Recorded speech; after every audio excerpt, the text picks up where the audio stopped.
Credit card में भी एक हमारे क्लाइंट हैं विजयवाड़ा से, आंध्र प्रदेश से, उनको जेल में जाना पड़ गया। किस कारण से, क्या उन्होंने गलती करी जिसकी वजह से उनको जेल में जाना पड़ा। साथियों, आपके पास पैसे हैं तो इनके पैसे दे दें और मरे हुए सांप को अपने गले से निकालें। नहीं पैसे हैं तो राहु केतु ग्रह तो क्या करेगा, दुनिया का कोई ग्रह धरती पे आके आपसे पैसे नहीं ले सकता। और ये चवन्नी छाप तो सौदा ही कुछ नहीं है, इनका यमराज पे बैठा ही अमरदीप कर दिया। साथियों, जो आज हमारे साथ हमारे क्लाइंट जुड़े हैं और उनकी आज हमने बेल भी करवा दी है, जमानत भी करवा दी है। क्या गलती करी उन्होंने? वैसे तो क्रेडिट कार्ड में कभी भी चेक बाउंस का केस हो ही नहीं सकता रजिस्टर्ड, ईसीएस बाउंस नहीं होता क्योंकि लोगों ने ईसीएस लगा नहीं रखा है। 0.1% या ये कह सकते हैं 0.1%, 10,000 में से किसी एक आदमी ने अपना ईसीएस लगा रखा हुआ। ईसीएस का मतलब क्या है? Electronic clearing service. By online तरीके से ऑटोमेटिक आपका पैसा कटेगा। अब क्रेडिट कार्ड में क्योंकि फिक्स तो होता नहीं आप पैसे कितने यूज करोगे, और वैसे भी 99% बैंक जो हैं क्रेडिट कार्ड के साथ ईसीएस लगाते ही नहीं। क्यों नहीं लगाते? वो ये कहते हैं भाई सेविंग अकाउंट में तो लगा देंगे, करंट अकाउंट में नहीं हम लगाएंगे। क्यों? क्योंकि करंट अकाउंट जो भी कोई आदमी बिजनेस व्यापार काम धंधा कम या ज़्यादा भी चल रहा हो तो उसका कुछ पैसा उसमें पड़ा है, वो पैसा ही वहाँ से ऑटोमेटिक उठ जाएगा। वो ये पैसा आपसे वापसी लेना ही नहीं चाहते, ये तो उसका इंटरेस्ट लेना चाहते हैं, ब्याज लेना चाहते हैं, जिसको ये मिनिमम बोलते हैं। बेवकूफ़ बनाते हैं, पागल बनाते हैं, मोहम्मद तुगलक बना रखा है, देश का पढ़ा लिखा मूर्ख बना रखा है। अब उस क्लाइंट से हमारे गलती क्या हो, उसने ईसीएस कनेक्ट कर रखा था। अब ईसीएस कनेक्ट कर रखा था, मैं डेली बता रहा हूं, बार बार बता रहा हूं, 3,000 से ज्यादा बार बता चुका हूं कि ईसीएस और चेक बाउंस जो है दोनों सेम है। दोनों में बेल करवानी पड़ती है, जमानत करवानी पड़ती है। बार बार इग्नोर कर रहे हैं, बार बार इग्नोर कर रहे हैं तो फिर जेल का प्रावधान है इसमें। अब उन्होंने क्या किया, उस बैंक ने उसके ऊपर ईसीएस बाउंस का केस कर दिया। अब उसके पास समन गया, उसने ले लिया, गए ही नहीं, कोर्ट में गए ही नहीं। फिर बेलेबल वारंट इशू हो गया, फिर भी नहीं गया। फिर नॉन बेलेबल वारंट इशू हो गया, फिर भी नहीं गया। लेकिन फिर क्या हुआ, पुलिस गई और पुलिस को वो अपने घर मिल गया। अब पुलिस उसको उठा कर ले आई और उसी कोर्ट में पेश कर दिया जहां पे ईसीएस बाउंस का केस हुआ था। हर बार बता रहा हूं, जो नॉन बेलेबल वारंट है, एनबीडब्ल्यू जिसको बोलते हैं, वो उसको आप अरेस्ट वारंट ही समझो। पुलिस उसमें अरेस्ट कर सकती है, राइट्स हैं पुलिस के पास अरेस्ट करने के, बेलेबल वारंट में नहीं, ना समन में। अब क्या हुआ, किस वजह से उसको जेल में जाना पड़ा? अब एकदम से तुरंत प्रभाव से पुलिस उसको उठा लाई, जमानती उसके पास था नहीं, उसको कोर्ट में पेश कर दिया। अब जमानती नहीं है तो भाई फिर जेल में जाना पड़ेगा। वैसे तो बेलेबल ऑफेंस है, जमानती अपराध है, लेकिन कोई जमानत करवाने वाला ही नहीं है तो स्वाभाविक बात है कि जेल में जाना पड़ेगा। तो वो आदमी फिर जेल में चला गया।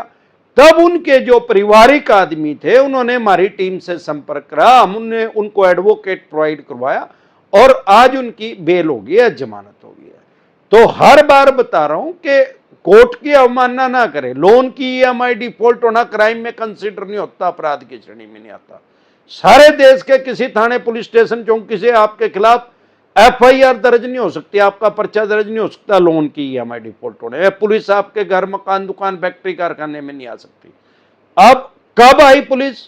जब उन्होंने कोर्ट की अवमानना करी। भाई कोर्ट का जो ऑर्डर था उसको माना ही नहीं तो फिर पुलिस आएगी यार। सारे देश की पुलिस, अरे भाई जितनी भी ये जेल भरी हुई है सारे देश में, ये पुलिस के पकड़ने से थोड़ी भरी हुई है, पुलिस ने थोड़ी भर रखी है। पुलिस तो मीडिएटर है, पुलिस तो उसको पकड़ के ला रही है, कार्यवाहक है, पकड़ के लाके जज साहब के पास पेश कर रही है। जज साहब के ऑर्डर से सारे देश की जेल भरी हुई है। जज साहब के ऑर्डर से ही अंदर जाएगा आदमी और जज साहब के ऑर्डर से ही बाहर आएगा।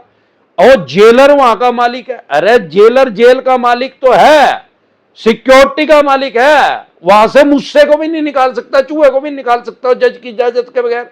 अगर जज साहब बेल नहीं देंगे, जमानत नहीं देंगे तो चूहे को भी नहीं रिलीज कर सकता वहां से, जब तक जज साहब के ऑर्डर नहीं होंगे। अगर चूहा तो चूहा अंदर ही रहेगा, वो जेल का मालिक नहीं है, वो तो चौकीदार है, जेल का हेड चौकीदार है वहां का। तो साथियों, इसलिए ऐसी गलती कभी ना करें। वैसे आपने नॉर्मल सिनेरियो में क्रेडिट कार्ड लिया, मैं हर बार बताता हूं, क्रेडिट कार्ड लेना मतलब अपनी कब्र खुद खोदना।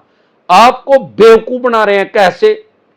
आप एक बात समझे, कोई भी आदमी आपको अपना पैसा 50 दिन के लिए उधारा देगा और फ्री में, बगैर ब्याज के, और आपको 50 दिन के लिए पैसा बिना ब्याज के देने के लिए कस्टमर केयर बनाएगा। करोड़ों रुपए वहां खर्च हो रहा है, कोई 20-30 आदमी तो बैठे नहीं है कस्टमर केयर में। क्रेडिट कार्ड का कस्टमर केयर ही अलग है, सैकड़ों आदमी वहां बैठा रखे हैं, तो करोड़ों रुपए उनको भी देगा सैलरी।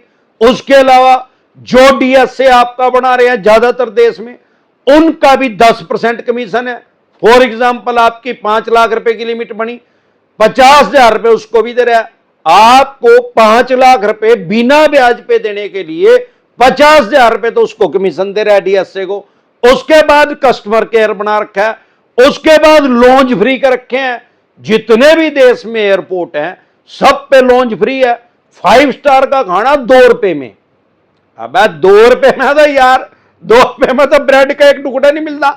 2 रुपए की वैल्यू कुछ नहीं है, भिखारी नहीं लेता 2 रुपये, वो भी फ्री। अरे सवाल ही आता है कि भाई साहब, ये बिजनेस करने के लिए क्रेडिट कार्ड दे रहे हैं या चैरिटी करने के लिए दे रहे हैं? मतलब दान कर रहे हैं। अगर दान ही कर रहे हैं फिर 50 दिन के लिए क्यों कर रहे हैं? फिर तो परमानेंट ही दान कर दो, दे दो उसको पैसे, जा भाई अपना मजा ले, जो मर्जी कर, गोवा में जा, चिल्ड बियर पी, ठंडी और जाम का स्वाद ले समुंदर का। और जो गोवा में पड़े होंगे वो तो ले नहीं लग रहे, वैसे ही वहां बियर सस्ती है।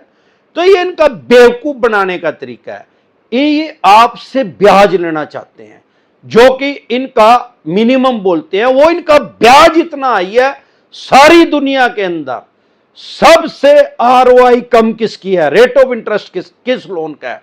होम लोन का सबसे कम आरओआई होम लोन की है। और सबसे ज्यादा ब्याज किसका, आरओआई सबसे ज्यादा किसकी है? क्रेडिट कार्ड की। 60% से लेके 80% तक ब्याज लेते हैं। ब्याज की जब भी कैलकुलेशन होती है, इंटरेस्ट की गणना होती है, ईयरली होती है। फॉर एग्जांपल, आपने 5 लाख का यूज कर लिया, आपके पास 50,000 का बिल आएगा, मैंने के या तो 5 लाख रुपए दे दो या 50,000 रुपए दे दो। अब वो 50,000 रुपए आपने दे दिए, क्या नेक्स्ट मंथ वो खत्म हो जाएंगे क्या? तो कितने परसेंट ब्याज हो गया? 5%। अब उसको 12 से गुणा कर लो तो 60%। और कुछ बैंक ऐसे भी हैं प्राइवेट जो कि 80% तक ब्याज ले रहे हैं। अब सवाल ही आता है, अगर वो टाइम पे नहीं दिया इनका इंटरेस्ट, जिसको मिनिमम बोलते हैं, तो फिर ब्याज प्लेंटी जुर्माना लगा के 160% भी कर देते हैं। सवाल ही आता है कि अगर आप आज होम लोन लेने जाओ, आरओआई बढ़ गई है होम लोन की, लेकिन फिर भी आपको इजिली 7.5-8% पे इजिली होम लोन मिल जाएगा। आप क्रेडिट कार्ड लेने जाओ तो 80% पे मिल रहा है, 10 टाइम ज्यादा, 10 गुना ज्यादा ब्याज। तो इसीलिए बेवकूफ बनाने के लिए, पागल बनाने के लिए लोगों का ये ट्रैप पेन का जाल है। दुनिया के अंदर कोई भी चीज फ्री में नहीं मिलती। चाणक्य जी ने 3000 साल पहले बता दिया था, उनसे विद्वान इस दुनिया में आज तक कोई नहीं हुआ। उन्होंने 3000 साल पहले रिसर्च करके बता दिया कि सारी दुनिया के किसी भी कोने में चले जाओ, कोई भी चीज फ्री नहीं मिलेगी आपको। उस सामान को या किसी भी चीज को, सर्विस को लेने के लिए या तो आपको फाइनेंशियल कुछ पैसा देना पड़ेगा या फिजिकल कुछ करना पड़ेगा, काम करना पड़ेगा। ऐसे नहीं हो सकता टोटल फ्री। तो ये टोटल फ्री क्यों दे रहे हैं वो मैंने बता और समझा दिया।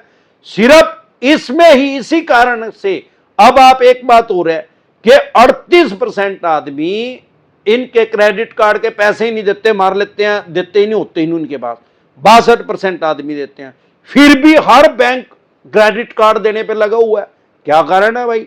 अरे ब्याज 80% है, 10 गुना ब्याज है यार, इनको फर्क ही नहीं पड़ रहा। 38% आदमी नहीं दे रहे। और उन 62% में से भी बहुत से आदमी उसमें से सेटलमेंट करते हैं। सेटलमेंट में सबसे ज्यादा डिस्काउंट क्रेडिट कार्ड में मिलता है। प्रिंसिपल का 85% तक डिस्काउंट देते हैं मैक्सिमम। क्यों? मोर रिस्क मोर गेन। जितना ज्यादा रिस्क लेंगे उतना ज्यादा प्रॉफिट होगा। अब जब रिस्क पहले आ गया, प्रॉफिट तो बाद में आया भाई।